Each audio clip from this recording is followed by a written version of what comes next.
¿qué tal, queridos televidentes? Un saludo muy especial para todos ustedes, un saludo muy especial también para todas las personas que nos ven en distintos países donde llega la señal de Teleamiga Internacional. Bienvenidos a este espacio de salud para todo, donde vamos también a abarcar distintos temas referentes a nuestra salud. Recordemos que para estar bien físicamente también hay que estar bien emocionalmente y espiritualmente. También hay factores de riesgo que también son preponderantes como el estrés, situaciones que no podemos controlar. Todos estos temas también los vamos a tratar aquí en Salud para Todo. Precisamente nuestro tema central del día de hoy es el asma. Yo les voy a compartir algunos datos estadísticos para que ustedes vean que es un problema realmente serio. Primero, 1 de cada 10 personas sufre de asma. Y también es una enfermedad que afecta principalmente a los niños. Existen factores de riesgo que son como por ejemplo un niño prematuro y que la mamá haya estado expuesta al cigarrillo durante el periodo de gestación. También hablamos de factores externos que pueden empeorar la situación de una persona que sufre de asma. Estos factores pueden ser olores fuertes, la contaminación ambiental, la gripa y los cambios bruscos de temperatura. Todas estas cosas las vamos a tratar durante este programa de 2 a 3 de la tarde que vamos a compartir con ustedes. Si ustedes tienen alguna duda, alguna inquietud, pueden comunicarse con nosotros en la ciudad de Bogotá al 287-8355. Recordemos la línea telefónica en Bogotá, el 287-8355 y nuestra línea nacional gratuita 018-115-116 para que ustedes se comuniquen con nosotros, para que ustedes también puedan resolver algunas inquietudes, algunas preguntas que tengan respecto al tema que vamos a tratar en el día de hoy, que es el asma. También nos va a acompañar un especialista que va a estar respondiendo todas esas dudas, todas esas preguntas para que ustedes participen durante el espacio de salud. 287-8355 en la ciudad de Bogotá y nuestra línea nacional gratuita 018-115-116.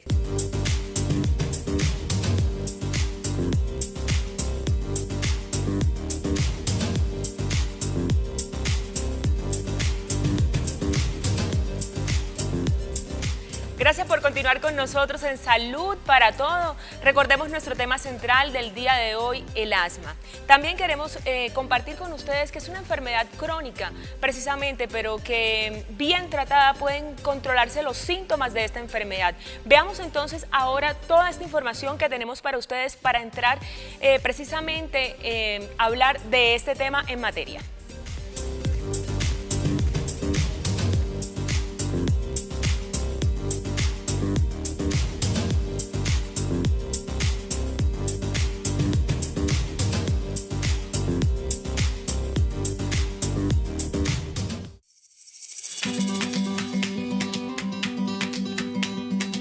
El asma es una de las enfermedades crónicas más comunes en los niños en todo el mundo. En Colombia, 1 de cada 10 personas tiene asma.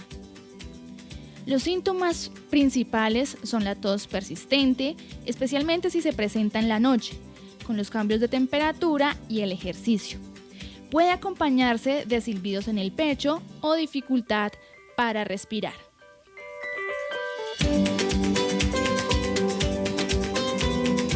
No hay pruebas mágicas para detectar esta enfermedad. El diagnóstico se basa en la consulta médica, donde la suma de síntomas y factores como, por ejemplo, que haya asma en la familia, que el niño sea muy alérgico, que sea muy prematuro, entre otros, ayuda a establecer este diagnóstico. El tratamiento base son los inhaladores, que bien usados y bajo la vigilancia médica son seguros, no causan adicción o problemas del corazón. Los remedios caseros no reemplazan los tratamientos médicos, en ocasiones pueden empeorar la situación. La educación en cómo usar correctamente los inhaladores, cómo controlar factores desencadenantes, olores fuertes, perfumes, frío, cómo manejar las fases iniciales de la crisis son las claves para mantener al niño estable. El asma no se cura, pero se puede controlar. La Fundación Neumológica Colombiana es una institución privada sin ánimo de lucro que busca brindar cuidado integral de niños y adultos con enfermedad respiratoria.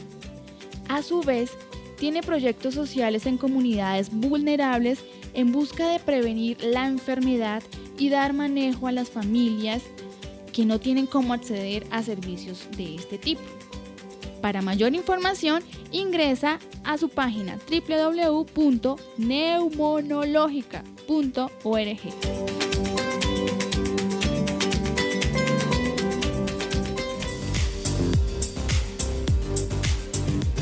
Bueno, precisamente ahí veíamos y hablábamos sobre este tema, sobre el asma, los factores de riesgo, pero para aclarar todas estas dudas que tenemos en el día de hoy nos acompaña una especialista.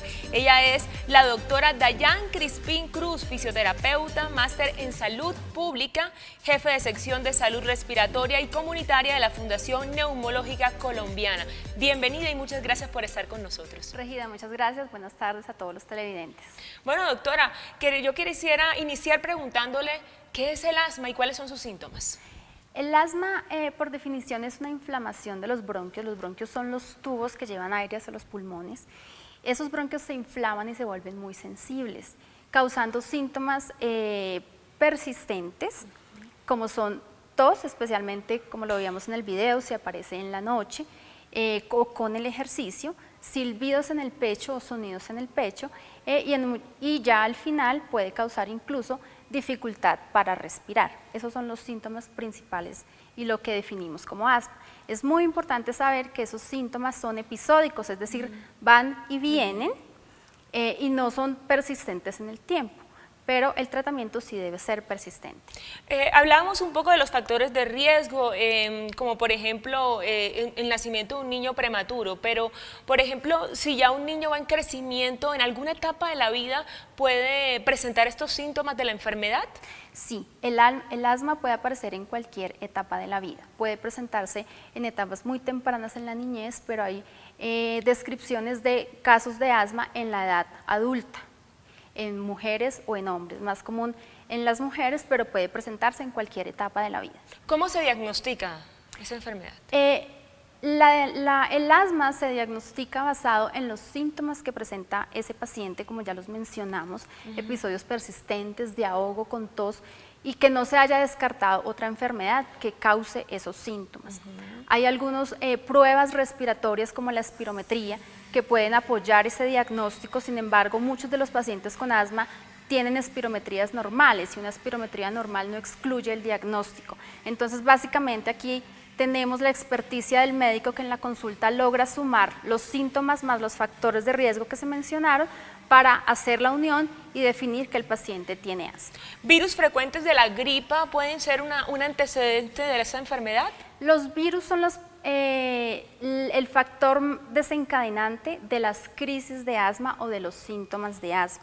Por eso es muy importante en los pacientes con asma tener un muy buen lavado de manos y un aseo y una limpieza en la nariz. Entonces son los que predisponen la aparición de síntomas o crisis de asma.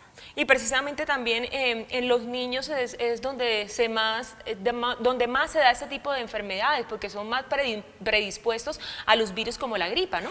Claro, y hay una predisposición obviamente su sistema inmune está empezando a defenderse y actúa frente a la gripa, y hay otros factores que hacen que los niños sean más predisponentes, y es que sus vías aéreas están en desarrollo, son más frágiles y más pequeñas, por lo tanto más indefensas frente a estos factores desencadenantes. Bueno, yo voy a recordar las líneas telefónicas precisamente para que ustedes se comuniquen con nosotros. En la ciudad de Bogotá, el 287-8355, 287-8355 en la capital colombiana, y nuestra línea nacional gratuita, el 018-115-116. Si ustedes tienen alguna duda, alguna pregunta, alguna inquietud sobre el tema que estamos tratando el día de hoy, y es el asma. Doctora, otra pregunta que le quería hacer.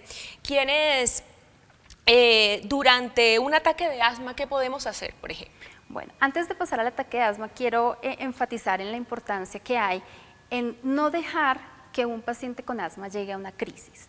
Debemos tener un tratamiento permanente y acogernos a las recomendaciones médicas que nos ha dado. Ya una vez el paciente se encuentra en crisis, lo más importante es siempre tener a disposición los inhaladores para manejar la crisis, los de alivio rápido, tenerlos siempre dispuestos con fecha actual, que no estén vencidos, mantener la calma y comenzar el esquema de crisis que haya sido formulado por su médico, que puede depender de cada paciente. Bueno, y precisamente, ¿cuáles serían entonces esas recomendaciones que usted no puede hacer para evitar llegar a un ataque de asma? La primera es, dependiendo del tipo de asma, llevar el tratamiento que el médico nos ha recomendado.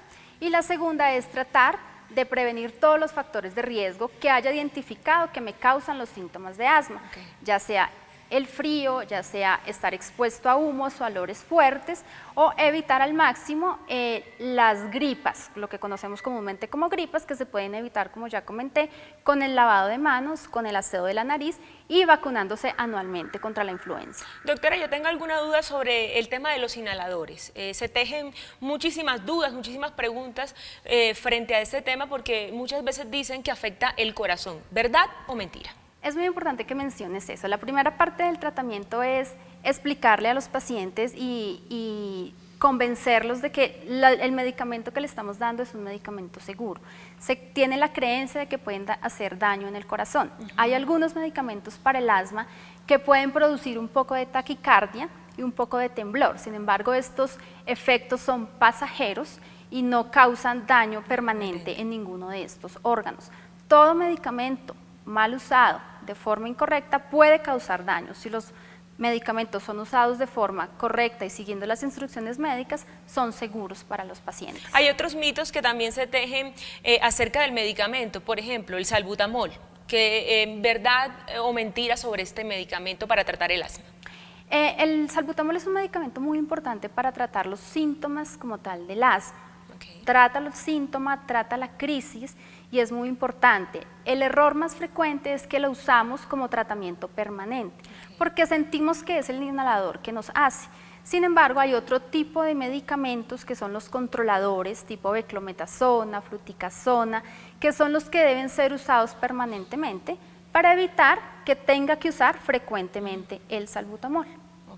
Ya sabemos que el asma se presenta en edades muy tempranas, pero por ejemplo cuando ya el niño va en crecimiento, ya entra en la etapa de la adultez, ¿estos síntomas permanecen o se empeoran? Frente a esto hay una gran discusión. Lo que se sabe es que hay tres grupos grandes de pacientes. Los niños que comienzan a tener síntomas muy pequeños en la vida, pero no son muy alérgicos, no tienen dermatitis, y estos niños pueden mejorar sus síntomas después de los 3 o 4 años y no eran verdaderamente asmáticos. Hay un segundo grupo que son esos niños que empiezan síntomas a los 5 o 6 años, tienen algo de alergia y pueden mejorar hacia la etapa de maduración, hacia los 15 años. Esos son asmáticos un poco más leves. Y hay unos que empiezan también a los 6 años, pero tienen todo un componente de alergia. En su familia hay asma, tienen unas condiciones específicas y esos van a ser asmáticos verdaderos y que va a permanecer su asma casi que por toda la vida. Por toda la vida. Bueno, doctora, tenemos una llamada, nos llama Fabián desde aquí de la ciudad de Bogotá. Fabián, muy buenas tardes, ¿cómo estás? Buenas tardes, buenas tardes. ¿Cómo te va, Fabián? Muy bien. ¿De qué barrio nos llamas, Fabián? Desde aquí, desde Bogotá. Fabián, cuéntanos, ¿qué inquietud o pregunta tienes frente al tema que estamos tratando el día de hoy? Yo tengo pues 2 inquietudes. Yo uso inhalador aproximadamente desde los 6 años, ahorita tengo 23 años. La primera duda que tengo es acerca si este tipo de medicamentos como el salbutamol genera problemas cardíacos. Y la otra es si los inhaladores generan algún tipo de dependencia. Pues Fabián nos está diciendo, doctora, que él usa inhalador a partir de los 6 años. Me imagino que también nos está preguntando si hay algún tipo de consecuencias o, y si se puede producir infartos y adicción. Fabián, aquí es muy importante lo que mencionábamos, es el tipo de inhalador que vienes usando desde los 6 años, porque muchas veces lo que uno viene usando desde muy pequeño son los medicamentos aliviadores, los que solo me tratan momentáneamente el síntoma, pero no van a la raíz del problema. Es la primera diferenciación que debemos hacer. Esos medicamentos usados por largo tiempo y de manera indiscriminada pueden traer consecuencias. No tanto como infartos, pero de todas maneras sí es importante que todo medicamento sea usado de la manera correcta. Ahí creo que estaría el punto, saber cuál es el medicamento que has venido usando, si es el salbutamol, consultar para comenzar a utilizar el medicamento que verdaderamente te va a controlar el asma y no es el salbutamol. Doctora, yo también tenía una inquietud y era la siguiente: ¿cuáles son esos errores más frecuentes que nosotros, bueno, los papás que tienen hijos con esta enfermedad cometemos frente a este padecimiento? Yo creo que son de varios tipos. Uno tiene que ver con el mal uso de los inhaladores por miedos, por desconocimiento un poco de la enfermedad. El segundo tiene que ver con los factores de riesgo. De pronto a veces exponemos los niños al humo pasivo. Recordemos que está prohibido el humo pasivo en las casas de los niños. Tiene que ver con que no los vacunamos contra la influenza anualmente. Y creo que esos son como los más comunes dentro de la población para realmente tener en cuenta y poder modificar y tener niños más sanos. Entonces sería el humo de cigarrillo y no tener al día las vacunas, que son uno de los errores más frecuentes que cometen los padres de familia. Sí, bueno, por interno Laura nos está preguntando, y es que si los perros y los gatos tienen alguna influencia en la enfermedad. Muy buena pregunta. Está descrito que las heces o el pelo de los animales, especialmente los domésticos, los gatos y los perros, puede empeorar los síntomas de una persona que tenga asma. Sin embargo, nosotros no tratamos de pelear con la mascota porque es una parte de la familia. Claro. Entonces, para eso lo que recomendamos es que los animales estén en sitios donde el niño no esté permanentemente, no dormir con el animal y que sus heces no estén, digamos, como en un contacto directo dentro de un espacio o recinto cerrado.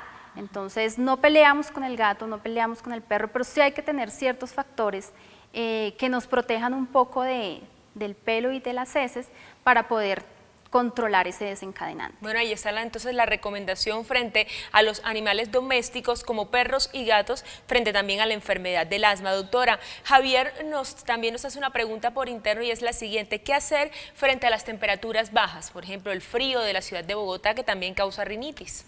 Claro que sí, la parte de la rinitis es un factor determinante en el control del asma. Hay que tener un muy buen control de la rinitis para tener un buen control de asma. Frente a los cambios de temperatura, nosotros recomendamos que al salir de un lugar que esté cubierto, un ambiente un poco caliente, nos cubramos la nariz y la boca con un paño de algodón o con una bufanda que esté limpia al salir a esa temperatura fría, mientras le damos espacio al cuerpo que esté en contacto con ese frío. Sin embargo, yo quiero aclarar que el asma no es una enfermedad exclusiva del frío. El asma también se puede presentar en climas cálidos. De hecho, la prevalencia más alta o el número de personas más alto con asma está, por ejemplo, en Barranquilla. Pero uno creería que no. ¿Por qué, doctora? Claro, digamos que está documentado que en estos lugares hay otros factores, por ejemplo, como la humedad, que pueden predisponer que las personas con asma se empeoren. Entonces, yo creo que lo importante para dejar claro a los televidentes es que el asma puede presentarse tanto en el frío como en el calor. No es una enfermedad exclusiva del frío. Doctora, por ejemplo, ya yo soy una mujer adulta. ¿Puedo en algún momento presentar algún episodio de asma? ¿Tengo algún riesgo? Sí. ¿Si nunca lo he tenido? Sí.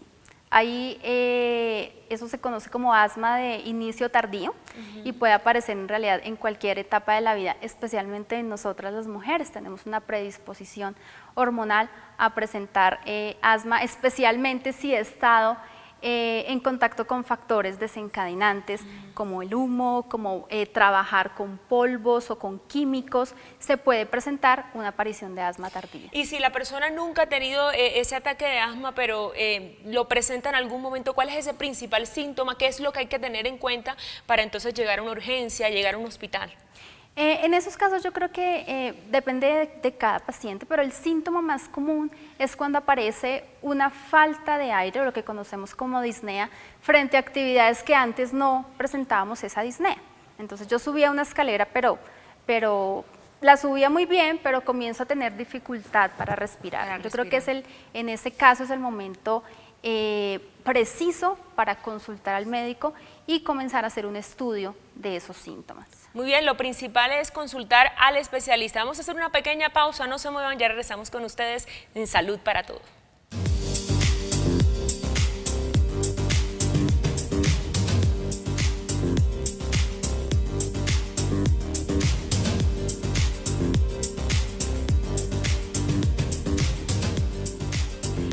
Gracias por continuar con nosotros en su programa Salud para Todos. Nuestro tema central del día de hoy, el asma. Yo tengo aquí un librito que nos dice paso a paso controlando el asma. Es muy importante que nosotros como familias, quizás algún miembro de nuestro hogar sufra de esta enfermedad. Sería muy importante, doctora, que tengamos este tipo de manuales para saber qué hacer frente a cada situación. Y una recomendación muy importante, los remedios caseros no reemplazan los tratamientos médicos y en muchos casos pueden empeorar la situación, doctora. Doctora, también tenemos aquí los inhaladores. Yo creo que las principales dudas, inquietudes de todos nuestros televidentes es precisamente los inhaladores, cómo utilizarlos frente a una situación de asma. Entonces, yo quiero que usted nos vaya explicando, porque el más común es es el que todos conocemos principalmente, pero aquí hay otro tipo de inhalador, y entonces para que usted nos despeje cada una de esas dudas. Claro. Creo que para dividir los inhaladores podemos hacerlo de manera general en dos grandes tipos. Estos, como tú lo mencionas, que son los más comunes, que son aquellos que funcionan como un aerosol, okay, y son utilizados para el tratamiento del asma y de muchas otras enfermedades respiratorias. ¿Por qué? Porque son medicamentos que al ser inhalados son llevados a través del aire a los pulmones y actúan más rápidamente sin tener contacto con otras partes del cuerpo. Y eso es la primera diferenciación. Eso los hace más seguros que otros medicamentos. Llegan directamente al sitio donde yo quiero que lleguen y no tienen contacto con otras partes del cuerpo. No son absorbidos en muy pocas cantidades a través de la sangre, por lo tanto no causan daño en otros órganos. Por eso nosotros consideramos que son medicamentos seguros. Doctora, pero precisamente una de las principales inquietudes de nuestros televidentes es que ese tipo de inhaladores son los que causan afecciones en el corazón. Exactamente, entonces lo que comentábamos hace un momento, digamos que el salbutamol es un medicamento muy usado y cuando los pacientes lo usan experimentan taquicardia, el corazón comienza a latirles un poco más rápido. Nuevamente yo les recuerdo que estos efectos son pasajeros, son momentáneos, y es más grave continuar con la crisis de asma o continuar con el asma mal manejada.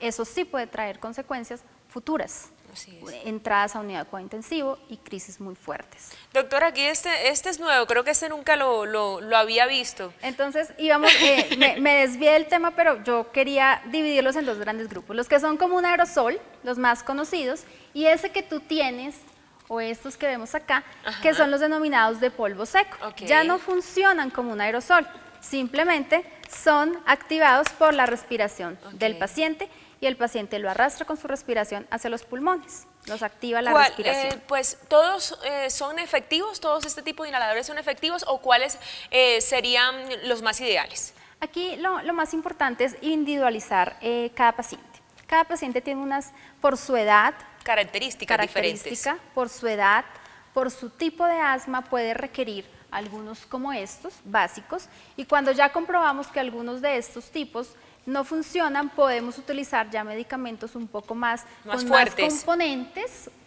Sí, puede que denominamos fuertes, pero realmente lo que hacemos es con otros componentes de mayor acción o de acción prolongada para que los síntomas se mejoren. Por eso es importante que el paciente con asma tenga un seguimiento continuo, identificar en qué momento estos ya no son útiles y debemos pasar a otro tipo de medicamentos para usar. Pero eso depende también si de pronto los factores de riesgo aumentan, si los síntomas aumentan, si va empeorando la enfermedad. Claro, la manera en que nosotros hacemos un cambio de medicamentos es cuando aseguramos que el paciente ha sido muy juicioso, los ha usado de manera correcta, ha controlado los factores desencadenantes y decimos sí, definitivamente este paciente ha sido muy juicioso, pero a pesar de eso no se controla. Entonces buscamos una opción terapéutica diferente para controlar sus síntomas. ¿Y por ejemplo? Ese es de polvo seco, tiene 2 medicamentos en uno solo, se puede utilizar tanto en niños como en adultos y es para controlar los síntomas de asma. Doctora, ¿en qué casos empeora la situación? De pronto que algunas de nuestras vías respiratorias se vean comprometidas, algunos de nuestros órganos, por ejemplo, los pulmones, el corazón. ¿Cómo pueden empeorar estos síntomas de la enfermedad y llegar a este tipo de casos? Claro, digamos que nuevamente cuando no tenemos un control de la enfermedad, las crisis de asma pueden llegar a ser tan severas que causen un paro cardiorrespiratorio. Por eso para nosotros en la institución es muy importante evitar que un paciente llegue hasta esos límites. Es ahí cuando la enfermedad se vuelve crónica. El asma por definición ya es crónica, es ahí cuando se vuelve de difícil manejo o un asma potencialmente fatal. Las asmas normales bien tratadas son muy fáciles de llevar, con unos cuidados y un seguimiento, pero cuando no tenemos esos cuidados puede ser tan grave como llevarnos a un estado de paro cardiorrespiratorio. Hablemos un poco de esta cartilla, doctora, paso a paso, controlando el asma. ¿Qué podemos encontrar acá? Esta es una cartilla que diseñamos con todo el grupo de salud de la Fundación Neumológica Colombiana, del cual hacemos parte fisioterapeutas, enfermeras y claramente médicos neumólogos, que son los médicos que llevan a cabo todo el seguimiento del paciente. Okay. Podemos encontrar desde qué es el asma, cuáles son los factores desencadenantes y cómo tratarlos, y cómo actuar frente a una crisis de asma. Es un material que tenemos a disposición de todos nuestros pacientes, lo podemos consultar de manera libre en la página de la Fundación, www.neumologica.org. Y lo que nos gusta o lo que queremos es que los niños se involucren. Por lo tanto, al final vamos a encontrar juegos, para que los niños aprendan de manera lúdica cómo cuidar sus pulmones. O sea que tiene un lenguaje muy fácil de entender frente a la enfermedad. Claro, esa fue la idea inicial, que fuera un material de fácil consulta y entendimiento para todas las personas, padres y niños que tengan asma. Doctora, ¿la enfermedad del asma no se puede curar? No, el asma no se cura, el asma se puede controlar y los niños con asma, los adultos con asma, pueden llevar una vida completamente normal. Ir al parque, hacer ejercicio, bailar, salir en la noche, con todo su tratamiento ya organizado. Pero hasta el momento no tenemos una cura para la enfermedad. Bueno, siempre hemos escuchado que es muy recomendable comer sano, hacer ejercicio, para evitar distintas enfermedades. ¿Cuáles serían esas recomendaciones para evitar el asma? Por ejemplo, hay muchos niños que no los dejan hacer ejercicio, que no los dejan de pronto desarrollarse normalmente. Claro, eso es muy importante. Los niños con asma pueden hacer ejercicio como cualquier otro niño. Pueden salir al parque, comerse un helado, como todos los demás niños. Es importante no ponerlos en una bola de cristal y ponerles límites a lo que ellos quieren hacer. Pueden llevar una vida completamente normal. Los papás a veces tienen miedo de hacerlo porque saben que cuando lo hacen, saqué el niño al parque y le dio tos. Pero eso se presenta cuando la enfermedad no está bien controlada. En una enfermedad que está muy bien tratada, esto no tiene por qué presentarse. Doctora, yo quiero precisamente hablar como de la respiración. Usted nos va a hacer precisamente algunas recomendaciones de cómo respirar, de cómo controlar ese tipo de enfermedad. Y precisamente tenemos aquí un paciente para que ustedes también vean cómo pueden ser esos ejercicios para la respiración, precisamente también para las personas que sufren del asma. Adelante, doctora, que usted es la especialista. Claro, estos ejercicios pueden ser realizados por pacientes que tengan o no enfermedad respiratoria. Son muy útiles y les recomendamos practicarlos incluso una vez nos levantamos en la mañana, y el primero consiste en respirar con el estómago, lo que nosotros conocemos como una respiración diafragmática. Sebastián, por favor, toma aire como tú normalmente lo tomas. No sé si es muy claro en la cámara, pero usualmente nosotros cuando respiramos lo que hacemos es meter el estómago, y esto es lo que debemos ir corrigiendo. Te voy a pedir que tomes el aire por la nariz despacio y trates de inflar tu estómago. Excelente, sostén el aire y bótalo. Esta es la respiración diafragmática, donde inflamos el estómago de alguna manera, y esto permite que todos los músculos respiratorios actúen y el aire llegue a las partes inferiores del pulmón. Y lo podemos hacer en la casa sentados, en nuestra cama, no requerimos de ningún otro. ¿Ese tipo de respiración nos va a ayudar a disminuir los síntomas del asma? Bueno, es una pregunta, digamos, hace unos tiempos salió un estudio donde decía que en pacientes con asma severa, que no tiene control, muchos de estos ejercicios les sirven, son muy útiles. Sin embargo, deben ser practicados como todo, de manera rutinaria, y llevarlos tanto que el cuerpo los acoja y los haga casi que de manera involuntaria. Sin darme cuenta, yo comienzo a respirar bien. Aquí vemos a Sebastián en esta posición, porque tiene que tener las rodillas acá. Claro, esto favorece un poco la acción del diafragma. Tener las piernas encogidas hace que la columna cambie su curvatura, por lo tanto el abdomen y el diafragma actúen más coordinadamente. Usted nos dice que la respiración la debemos tomar aquí y retener acá en el estómago. Sí, cuando tomemos aire debemos inspirar y que el abdomen salga, no que entre, que es lo que usualmente hacemos, y si ustedes lo hacen en sus casas se van a dar cuenta que involuntariamente es lo que más comúnmente hacemos. Este tipo de ejercicios obviamente lo tenemos que hacer diariamente para que podamos ver un efecto, ¿no? Exactamente, y lo podamos comenzar a entrenar como cualquier músculo y ya lo hagamos de manera inconsciente. Como yo les digo, lo pueden hacer en la cama, mirando televisión, enfrente del computador cuando están en la oficina, sentados también lo pueden hacer como estamos sentados frente al computador, y si lo hacen diariamente, esto va a mejorar su mecánica respiratoria, que es lo que nosotros conocemos. Doctora, es que ese tipo de ejercicios son muy importantes porque realmente yo creo que ninguno de nosotros sabemos respirar correctamente, ¿no? Sí, es muy frecuente, pasa muy frecuente, incluso nos pasa a nosotros los profesionales de la salud. Tenemos otro ejercicio. Adelante. Que vamos a incluir los brazos, Sebastián. Entonces, cuando yo te diga, tú vas a tomar aire de esta manera y botas llevando los brazos al frente. Por favor, adelante. Toma aire y bota llevando al frente. Este es un ejercicio que de pronto en personas mayores puede causar cierto estrés como en esta musculatura. Si usted no ve problema, lo puede realizar. Sin embargo, tener precaución si es una persona mayor o tiene problemas en el hombro, en las articulaciones del hombro. Es muy bueno porque permite que toda la caja torácica se mueva, activemos todos los músculos y el pulmón se llene completamente de aire. 5 repeticiones por la mañana, 5 repeticiones por la noche, mejora nuestra mecánica pulmonar. En este tipo de ejercicios, ¿esta es la posición correcta o podemos estar de pie? Por ejemplo, yo estoy acá y puedo hacer el ejercicio de respiración. En esta posición o sentados. O sentados. Sentados. Claro, yo de pie lo puedo realizar, pero mecánicamente funcionamos mejor sentados, para efectos de los músculos del tórax. ¿Qué otro ejercicio de respiración nos puede recomendar, doctora? Hay un último ejercicio que involucra mover estos músculos de la parte superior del pecho, que es lo que conocemos como respiración costal. Sebastián, te voy a pedir que tomes aire, pero esta vez trata de inflar o de llenar esta parte. Toma aire. Exactamente. Ustedes ven que estos músculos suben y realmente el aire llega a estas partes altas del pulmón. Bota aire.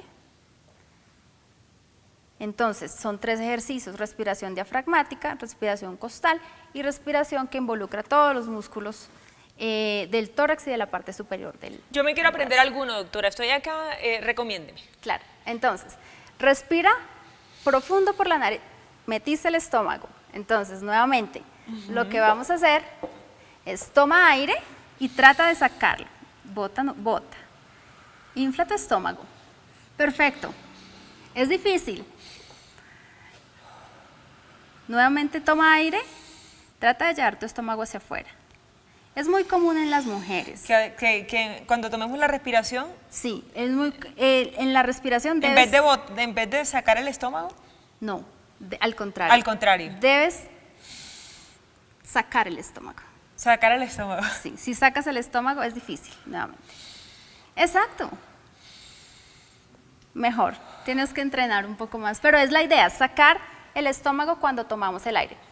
Y ya sabemos que este tipo de entrenamientos entonces lo tenemos que hacer todos los días para ver un efecto. Doctora, entonces estos serían algunas recomendaciones precisamente para minimizar algunos de los síntomas de la enfermedad del asma.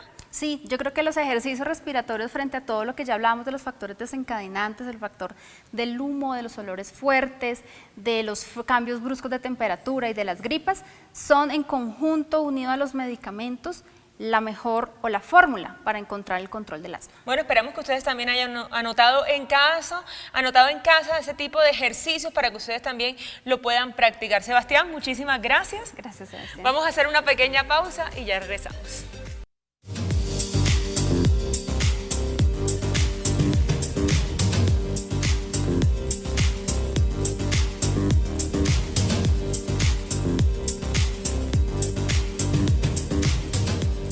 Estamos de nuevo nuevo con ustedes en Salud para Todos, hablando de ese tema tan importante como lo es el asma.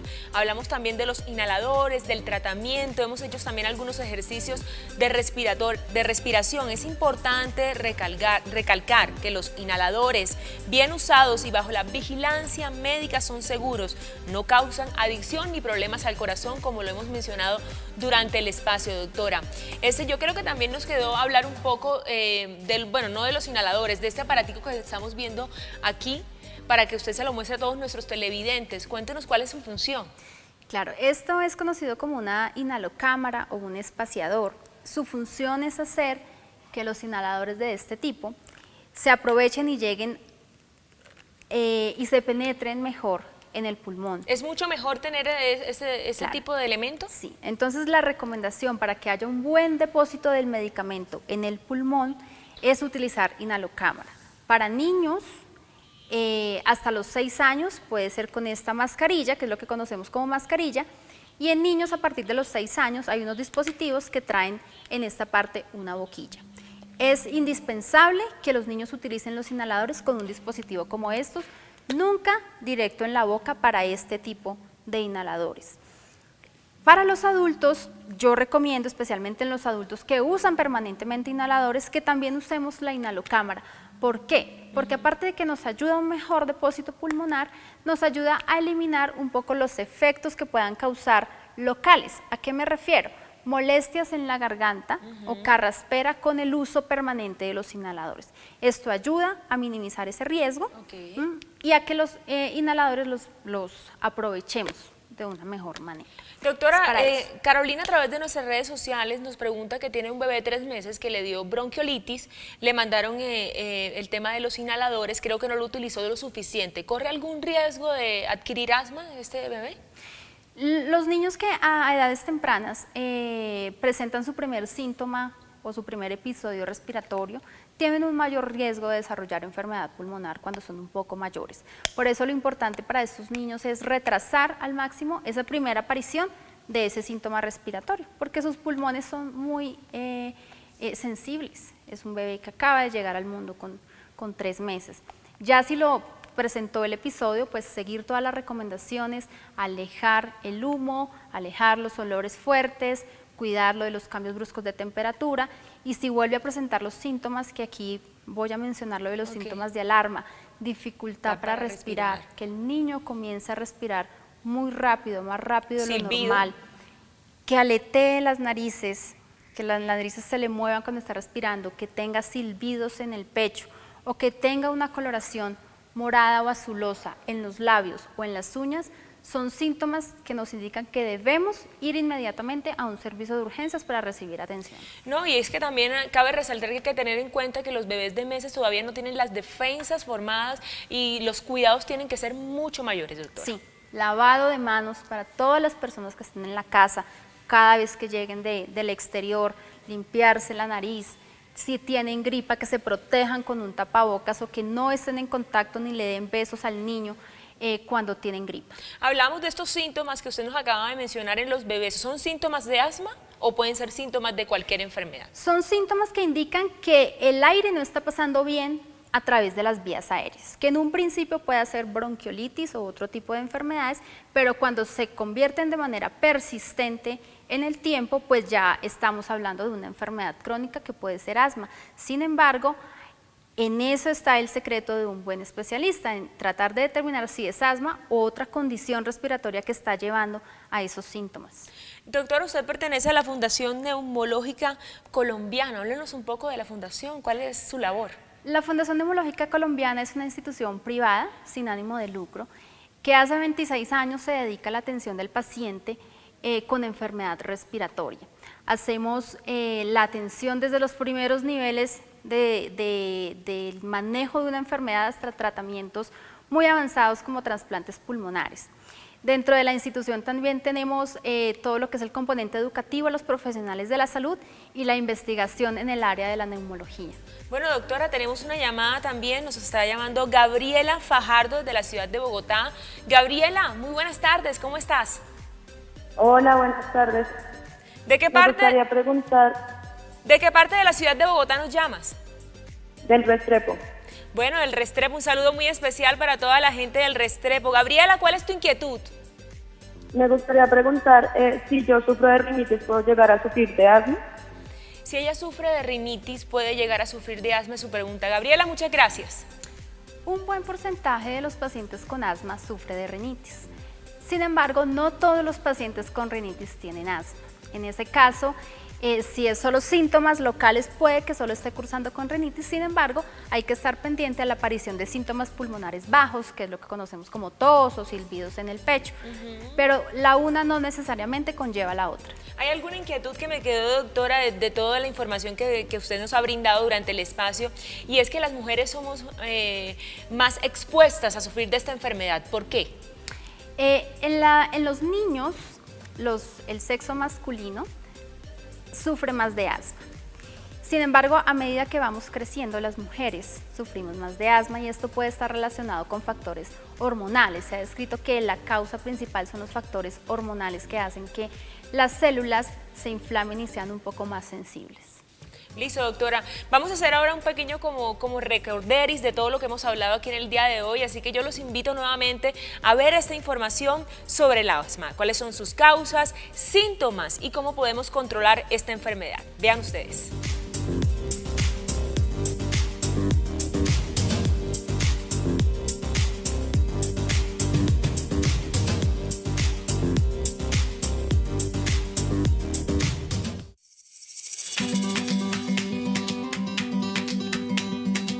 El asma es una de las enfermedades crónicas más comunes en los niños en todo el mundo.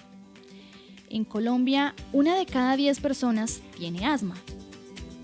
Los síntomas principales son la tos persistente, especialmente si se presenta en la noche, con los cambios de temperatura y el ejercicio. Puede acompañarse de silbidos en el pecho o dificultad para respirar.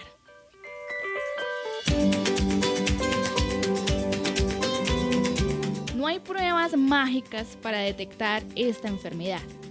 El diagnóstico se basa en la consulta médica, donde la suma de síntomas y factores como, por ejemplo, que haya asma en la familia, que el niño sea muy alérgico, que sea muy prematuro, entre otros, ayuda a establecer este diagnóstico. El tratamiento base son los inhaladores, que bien usados y bajo la vigilancia médica son seguros, no causan adicción o problemas del corazón. Los remedios caseros no reemplazan los tratamientos médicos, en ocasiones pueden empeorar la situación. La educación en cómo usar correctamente los inhaladores, cómo controlar factores desencadenantes, olores fuertes, perfumes, frío, cómo manejar las fases iniciales de la crisis son las claves para mantener al niño estable. El asma no se cura, pero se puede controlar. La Fundación Neumológica Colombiana es una institución privada sin ánimo de lucro que busca brindar cuidado integral de niños y adultos con enfermedad respiratoria. A su vez, tiene proyectos sociales en comunidades vulnerables en busca de prevenir la enfermedad y dar manejo a las familias que no tienen cómo acceder a servicios de este tipo. Para mayor información, ingresa a su página www.neumonologica.org.